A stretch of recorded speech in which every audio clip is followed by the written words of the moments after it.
हा जो मत्सर आहे ना, हा मत्सराचं रूपांतर सद्गुरू सांगितलं आदरामध्ये केलं पाहिजे. म्हणजे काय हो, आदरामध्ये केलं पाहिजे म्हणजे कोणी माणूस जर पुढे गेला किंवा तो आपल्या पुढे गेला तर तो का गेला हे आपण नेहमी बघितलं पाहिजे.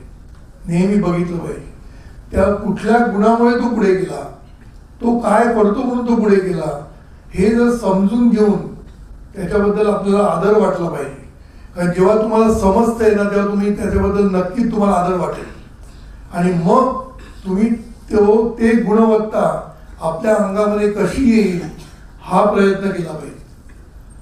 म्हणून मत्सर आपल्यामध्ये येण्यासाठी म्हणजे मत्सर होण्यासाठी भरपूर लहानपणापासून भरपूर इश्यूज आहेत. कुटुंबामध्ये सुद्धा एक मुलगा आणि एक मुलगी, जरा एक कोण हुशार असला की लगेच दुसऱ्याला सांगितलं जातं ती बघ कशी हुशार, मग त्या दोघांमध्ये वितुष्ट यायला लागतं. म्हणजे ह्या मत्सरामुळे सगळीकडे वितुष्ट यायला लागतात आणि ह्या वितुष्टामुळेच घरामध्ये भांडणं, संस्थेमध्ये, कंपनीमध्ये, पक्षामध्ये आणि देशामध्ये, धर्मामध्ये या मत्सरामुळे सगळे प्रॉब्लेम निर्माण झालेले आहेत.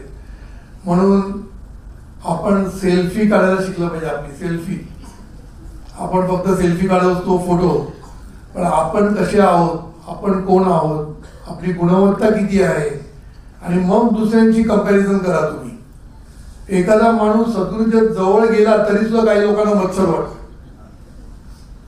मी हे पण बघितलेलं आहे, अरे हा इथं जवळ काय करतो सद्गुरूंच्या, तू पण जा ना. सद्गुरूंनी कुणाला लांब गेलं तुम्ही बघितलंय का? नाही, आम्हाला भीती वाटते बरं तिकडेच.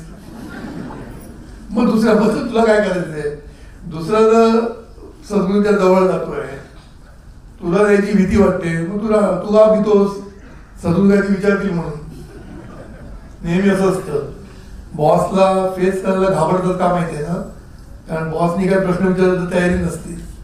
जो अभ्यास पक्का करतो तो घाबरत नाही, तो सरळ पुढे जातो. म्हणून सद्गुरूंच्या जवळ गेलं की जरा बाकीचे लोक म्हणायला लागतात पुढे करतो. स्वतः पुढे का नाही करत? मग तू जा ना सद्गुरू पुढे नको सांगितलंय. म्हणून जे लोक सद्गुरूंच्या जवळ जातात, जे लोक कार्यामध्ये पुढे असतात, त्याच्याबद्दल बाकीचे लोक मत्सर करायला लागतात लगेच. पण असं म्हणत नाही की तो एवढं कार्य करतो ना त्याच्या दुप्पट कार्य मी करून दाखवेन.